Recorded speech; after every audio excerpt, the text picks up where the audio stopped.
যাদের নামাজ পড়ার সময় দুনিয়াবি চিন্তা মনে আসে বা নামাজে অমনোযোগী তৈরি হয়, তারা ভিডিওটি শেষ পর্যন্ত দেখার অনুরোধ রইল। হযরত আলী রাদিয়াল্লাহু তাআলা আনহুর কাছে একজন ব্যক্তি এসেছে। তখন লোকটা বলল, হুজুর, আমার নামাজে মন বসে না। নামাজে দাঁড়ালে আমার দুনিয়াবি নানা চিন্তা আসে। হুজুর, আমার এই নামাজ কি আল্লাহ তাআলা কবুল করবেন? তখন হযরত আলী রাদিয়াল্লাহু তাআলা আনহা বলেছেন, না, তোমার নামাজ কবুল হবে না। তখন লোকটা মনে অনেক কষ্ট নিয়ে চলে যাচ্ছেন। এমন সময় রাসূল সাল্লাল্লাহু আলাইহি ওয়াসাল্লাম এসে হযরত আলী রাদিয়াল্লাহু তাআলা আনহুকে জিজ্ঞাসা করলেন, ইয়া আলী, আপনার কাছে লোকটা কেন এসেছিল? এসে দেখি মন খারাপ করে চলে গেল। কেন, কি হয়েছে আমাকে বলুন। তখন আলী রাদিয়াল্লাহু তাআলা আনহু বলেন, তিনি আমার কাছে জানতে এসেছেন যে নামাজে দুনিয়াবি চিন্তা আসলে নামাজ হবে কিনা। আমি বলেছি, না, তোমার নামাজ কবুল হবে না। রাসূল সাল্লাল্লাহু আলাইহি ওয়াসাল্লাম তখন বলেন, ইয়া আলী, আপনাকে আমি একটা চাদর উপহার দিতে চাই, তবে একটা শর্ত আছে। আলী রাদিয়াল্লাহু তাআলা আনহু খুশি হয়ে বলেন, ইয়া রাসূলুল্লাহ, কি শর্ত তা বলুন, আমি আপনার সকল শর্ত মেনে নিব।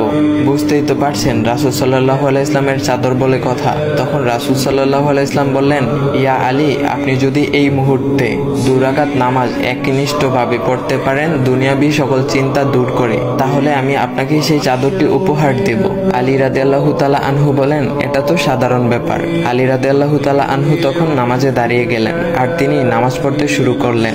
এমন সময় তার মনের মধ্যে শুধু ভাবনা চিন্তা আসতে শুরু করলো, আচ্ছা, আমাকে যে রাসূল সাল্লাল্লাহু আলাইহি ওয়াসাল্লাম যে চাদরটা দিবেন, সেটা কি ফাতিমার চাদর নাকি রাসূল সাল্লাল্লাহু আলাইহি ওয়াসাল্লামের? আচ্ছা, চাদরখানা দেখতে কেমন হবে? এই বিভিন্ন বিষয় নিয়ে ভাবতে লাগলেন। তিনি ভুলে গেছেন যে দুনিয়াবি চিন্তা নামাজে আনতে রাসূল সাল্লাল্লাহু আলাইহি ওয়াসাল্লাম নিষেধ করেছেন। এর মধ্যে আলী রাদিয়াল্লাহু তাআলা আনহুর নামাজ পড়া শেষ। আলী রাদিয়াল্লাহু তাআলা নামাজ শেষ করে রাসূল সাল্লাল্লাহু আলাইহি ওয়াসাল্লামকে বলতেছেন, ইয়া রাসূলুল্লাহ, আমি আপনার শর্ত মেনেছি, এখন আমাকে চাদরখানা উপহার দেন। রাসূল সাল্লাল্লাহু আলাইহি ওয়াসাল্লাম বলেন, ইয়া আলী, আপনি কি একনিষ্ঠভাবে দুনিয়াবি চিন্তামুক্ত ছাড়া 2 রাকাত নামাজ পড়েছেন? তখন আলী রাদিয়াল্লাহু তাআলা আনহা মুচকি হেসে বললেন, না ইয়া রাসূলুল্লাহ, আমি আপনার চাদর নিয়ে অনেক কিছুই ভেবেছি। তখন রাসূল সাল্লাল্লাহু আলাইহি ওয়াসাল্লাম বলেন, ইয়া আলী, নামাজ তোমারও হয়েছে, আর তুমি যাকে নামাজ হবে না বলে ফতোয়া দিয়েছো, তার নামাজও আল্লাহ তাআলা কবুল করে নিয়েছেন। শোনো আলী, দুনিয়াবি চিন্তা দ্বারা নামাজ বাতিল হয় না, নামাজ মহান আল্লাহ তাআলা কবুল করে নেন।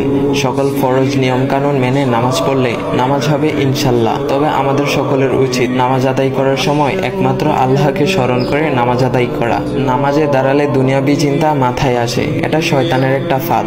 আল্লাহ তাআলা আমাদের সকলকে শয়তানের কুমন্ত্রণা থেকে হেফাজত রাখুক এবং সঠিকভাবে মনোযোগের সাথে নামাজ আদায় করার মতো তৌফিক দান করুক। সবাই বলি আমিন। চাইলে ভিডিওটা আপনি অন্যদের কাছে শেয়ার করতে পারেন, এতে অন্যদের ভুল ভ্রান্তিগুলো দূর হবে।